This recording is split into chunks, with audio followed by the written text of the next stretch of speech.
ኢየሱስ ክርስቶስን የግል አዳኝ አድርገን ልክ በተቀበልን ጊዜ ለሕይወትና እግዚአብሔርን ለመምሰል የሚያስፈልገን ነገር ሁሉ ተሞልቶብናል።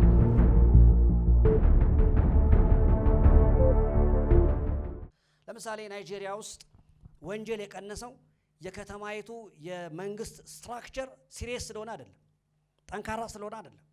የሚያገለግሉ የተቀቡ የሚያስተምሩ የእግዚአብሔርን ጸጋ የተሞሉ ሰዎች በከተማይቱ ላይ መምጣት ሲጀምሩ ኮሚኒቲ ውስጥ ያለው ፕሮብሌም መቀየር ጀመረ። አሁን ኢኮኖሚውን ሁሉ ይዘውታል። አሁን ዴቪድ ኦዲዮፖ የተባለው ትልቁ የእግዚአብሔር ሰው በናይጄሪያ ከተማ ውስጥ 30% ድርሻ አለው በናይጄሪያ ጂጂፒ ላይ፣ የሀገሪቱ ኢኮኖሚ ላይ ማለት ነው። ስለዚህ አንድ ፖለቲካ ውስጥ መሳተፍ የሚፈልግ ሰው፣ ምርጫ የሚፈልግ ሰው መጀመሪያ ካምፔን ከማድረጉ በፊት መጀመሪያ ሄዶ ሰሚት የሚያደርገው ለቢሾፕ ነው። ከዛ እሱ ደግሞ በመንፈስ ቅዱስ ይሰማና this guy is very good ካለ የሀገሪቱ 30% ምርጫ አገኘ ማለት ነው ሰውዬው። ይሄ የመጣው በቁማር አይደለም ብራዘር፣ በቅልጥ በግሬስ የእግዚአብሔር ጸጋ አካባቢን፣ ከተማ፣ ኔሽንን መቆጣጠር ሲጀምር ሌብነት ይቀንሳል፣ ውንብድና ይቀንሳል፣ አመጽ ይቀንሳል፣ ድህነት ይቀንሳል። አራሜን በል በኢየሱስ። እንዴ የእግዚአብሔር ዓለም ህይወት እኮ ነው የሚመጣ በብራዘር። እንዴ 5 እንጀራ 2 ዓሣ ተጠራቅሞ ነው የበዛው። ነገ ተበልቶ ነው በሉ እስቲ፣ እየበሉ ነው የበዛው እኮ። አይ ሄቨን ሁል ጊዜ በዲቫይሷ በኩል እሷን በሚመለከት ሰው በኩል የሚታየው ዓለም ላይ መንቀሳቀስ ስትጀምር በምድር ላይ ታይቶ የማይታወቅ የእግዚአብሔር ኤክሰስ የሆነ ብሌሲንግ ሪሊዝ መደረግ ይጀምራል። ዛሬ እንደ እግዚአብሔር ሰው ልባረካችሁ ነው። በህይወታችሁ አይታችሁ የማታውቁት ፋይናንሻል ብሬክስሩ ውስጥ ኢን ጂሰስ ኔም መግባት ይሆንላችኋል። ስጩና እገባለሁ በሉ እስቲ። ያ አንደበት ይልመድ ጸጋን መለማመድ። ለምን ኦሬዲ በጣዖታት የደከመ ህዝብ አለ፣ በማያድን ጣዖት የደከመ ህዝብ አለ፣ በቆሪጥ የደከመ ህዝብ አለ፣ በድግምት የደከመ በአሸዋና በደም እየቀላቀለ የደከመ ህዝብ ስንት አለ። በየጉራንጉሩ ሌሊት ቀን በሱፍ ማታ በፈርስ የሚያሳልፍ ሰው አለ እዚህ ምድር ላይ። ታሪክ ይቀየራል ብሎ ሰይጣንም ደግሞ አይራራልህም። የበረከት መንገዱ ይሄ ነው ይልህና በል ተንደባለል ይላል፣ ያንደባልላል። ስንት ሰው ታሪኩ ተበላሽቷል። ስለዚህ የእግዚአብሔርን ጸጋ የተሞሉ ሰዎች ጸጋውን አክብረው ማኒፌስት ማድረግ አለባቸው። ስለዚህ ዛሬ ውስጥ የሆነ ነገር እንዳለ እኔ አሁን የታመመ ሰው ጸልይ ስለሚለኝ ጸልያለሁ ብራዘር። ራዳባስ አሜን አትልም? ስንት ማህፀናቸው መውለድ የማይችሉ ሰዎች ጸልየላቸው ወልደዋል። መድኃኒት አውጫቸው አይደለም። አያ ዛሬ ያ ቤተሰብ ደስተኛ ነው። እዛ ቤተሰብ ውስጥ የተወለደው ልጅ ነገ ሀገር ሊመራ ይችላል። ነገ ትልልቅ ኢኮኖሚ ላንቀሳቀስ ይችላል። ቢኮዝ ኦፍ ግሬስ። የነበሩ ሰዎች የጸለይኩላቸው 10 ሳንት የሌላቸው ሰዎች የበረከት ቃል አውርተንባቸው ቱዴይ they are blessed። ቢያንስ ለቤተሰቦቻቸው ተርፈዋል። አጋንንት ህይወታቸውን ያወሳሰበባቸው ሰዎች አይተናለኛ። አንድም ቦታ መሄድ የማይችሉ ሰዎች። አሁን አንዳንድ አገልጋዮች ዓለምን የዞሩት ከቤተሰባቸው እኮ ብራዘር ክፍለ ሀገር የዞር የለም እኮ አንዳንዱ ቤተሰብ ውስጥ አዲስ አበባ አሜሪካ ከሚመስለው ቤተሰብ ተወልዶ ማለት ነው። ምን ቀረው? ነካርጎ ጸጋ ነው እኮ በለው፣ ጸጋ ነው እንዴ! የምሬን እኮ ነው፣ ጸጋ ነው።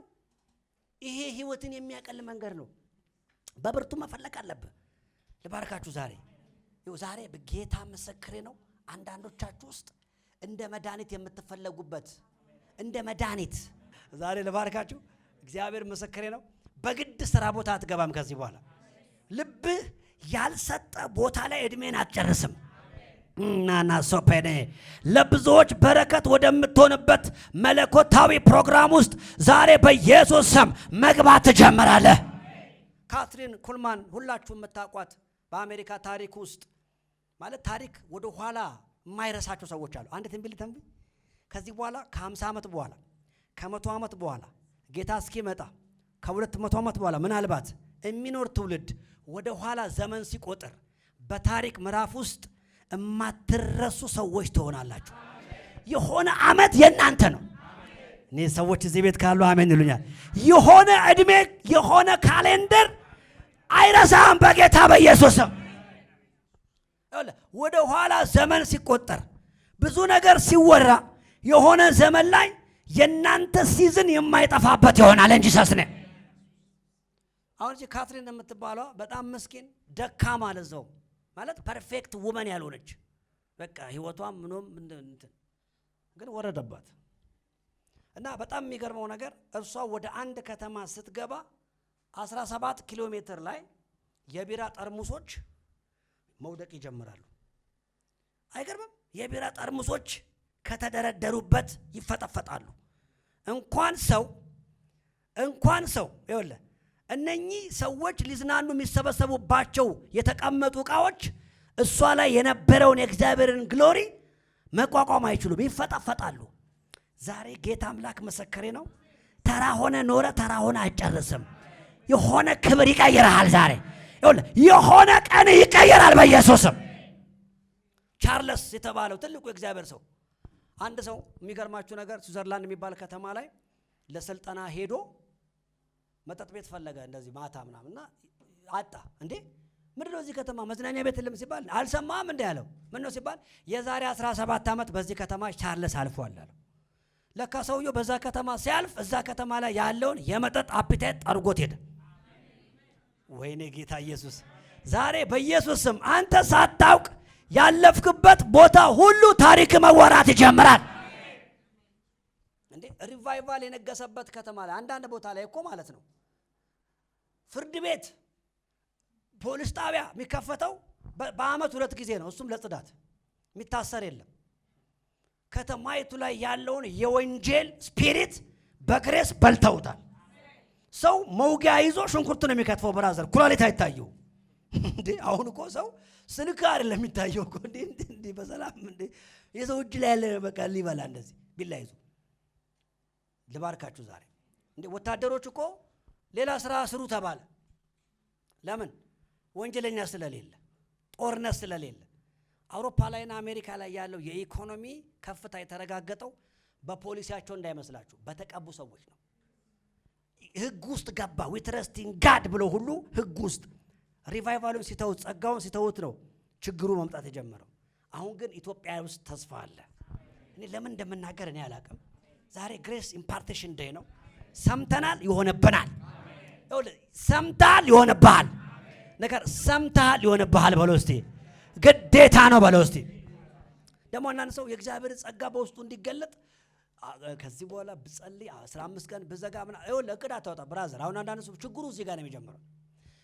ሁሉን ነገር በስራና በትግል በአንተ ኢነርጂ ለማድረግ ስታስብ እግዚአብሔር በአንተ የሚሰራበትን ዲቫይስ አክሰስ ታጣለህ። ካንተ የሚጠበቀው ሬዲ ኤኒ ታይም በእኔ እንድሰራ ፈልጋለሁ። ሌላ ሞሮ ተኮባ ሁሉ ራሱ እግዚአብሔር መነሳሳትን ህይወትክ ላይ ያመጣል። ለምሳሌ አሁን ይሄን መሰለ ወጣት ልጅ የሆነ ቦታ ላይ እንደው ቢገባ የራስን ኑሮ መኖር ያቅታል። ልጅነትን ያሰጥ ተመከረ ነው። ከዚህ በኋላ ብታገለ ተብለ ነው እንዴ ሆነን ያገኘው እንዴ? እኔስ ብሆን ልጅነትን ለእግዚአብሔር ሲሰጥ ተቆንጥጬ አይደለም። በቃ አንዳንዱ ነገር ነካ አድርጎና ይሆንብሃል በለው። በቃ አለቀ። አንተ የሚጠበቅብህ መዘጋጀት ነው፣ ልብህን መስጠት ነው። አሁን መጨነቅ አይጠበቅባችሁም። አሁን ስጸልይ አሁን እየሰራው ነው ቤተሰቡ እንትን ያለት አሁን በግድ አሁን ቸርች ቆይ ከአዳራሽ ምን አጀምር ብራዘር። ገበያውን እግዚአብሔር መድረክ ላይ ያደርግልህ ይችላል እንዴ? የምትሰራበትን ትምህርት ቤት እግዚአብሔር ቢሮ ላይ ያደርግልህ ይችላል። መጨነቅ የለብህም። አሁን እንዴት ነው ማይኳን ምናምን ብለህ መጨነቅ የለብህም። መጨነቅ ያለብህ መቼ መሰለህ? አሁን እንዴት ነው ሲጸለይልኝ ለዚህ ነገር ራሴን የማዘጋጀው ብቁ ነኝ ወይ? ሃሌሉያ። ዛሬ በውስጣችሁ መነሳሳት እንዲፈጠር ጸልያለሁ። ሪናናሶ ንፋስ ከየት መጥቶ ወዴት እንደሚነፈስ እንደማታውቁ ሁሉ አለ በስፒሪት የሚመራ ሰው ልክ እንደዛው ነው አለ። ዛሬ አንዳንዶቻችሁ ድንገት ህይወታችሁ ላይ የማታውቁት የእግዚአብሔር ኃይል ይጀምራል። የማታውቁት የእግዚአብሔር ቅባት ይጀምራል። አረ ተቀበል በኢየሱስ ስም። አረ ውሰድ በጌታ በኢየሱስ ስም። እድሜ አትቁጠር፣ ጊዜ አትቁጠር፣ የማይቻሉ የሚመስሉ ነገሮችን አትቁጠር። እግዚአብሔር በተከፈተ ልብ ውስጥ ሁሉ በምን ሰዓት ታላቅ ነገር ባንተ እንደሚሰራ አታውቅም። ተረኛ ነህ፣ ነገ በህይወት ታላቅ ነገር ይሆናል። አረ ውሰድ በጌታ በኢየሱስ ስም። አሁን ምን መሰላችሁ? እየሰራ ያለበት ጸጋ እየተንቀሳቀሰ ያለበት ቦታ ላይ ስላላችሁ ማንኛውንም ነገር መጸለይ ስንጀምር አሁን ውስጥ ያለውን ማንቀሳቀስ እንጀምራለን። ለምሳሌ መኪና ስትነዱ አንዳንድ ጊዜ ባትሪ ይሞታል። ባትሪ ሲሞት ባትሪ የሚነሳበት 2 አይነት መንገድ አለ። አንደኛው ጃምፐር ነው የሚባለው። ጃምፐር ማለት ምንድነው? የሚሰራውን መኪና ባትሪ ወደማይሰራው መኪና ታስጠጋል። ከዛ በኋላስ ሁለቱን ገመዶች ታገናኝና ይሄኛውን መኪና የሚሰራውን ሞተሩን ስታስነሳ የሞተውን ያስነሳዋል። አየ የሚያስነሳው አጥቶ እንጂ ሞቶ አይደለም ማለት ነው። በህይወት ዝለሃል ማለት ደክመሃል ማለት አቅማታል ማለት አትነሳም ማለት አይደለም። ጃምፐር ነው የሚያስፈልግ። ዛሬ አንዳንዶቻችሁ ላይ ይሄንን አሰራር እንጠቀማለን። እንዱራ ባሻካማ ሰነነ ጃምፕ አድርገህ ትተነብያለህ። ጃምፕ አድርገህ በሽታ ላይ እጅን ትጭናለህ። ዛሬ በኢየሱስም የሆኑ ሰዎች ህይወታቸው ላይ የትንቢት ጸጋ መነሳሳት ይጀምራል። አነሳሳው በለው አጠገብ ያለው ሰው። በጳውሎስ እንዳለ በአንተ ውስጥ ያለውን ትንቢት የመናገር ጸጋ ምን አትበለው ይላል። ይኸው ችላ አትበለው ተንብይበት ይላል። ዛሬ አንዳንዶቻችሁ አንደበታችሁ በትንቢት ይከፈታል። አንዳንዶች በፈውስ ይከፈታል። አንዳንዶች እምነትን መናገር ትጀምራላችሁ። ሪሲቭ ኢት ኢን ጂሰስ ኔም። እንቆማለን ሁላችን።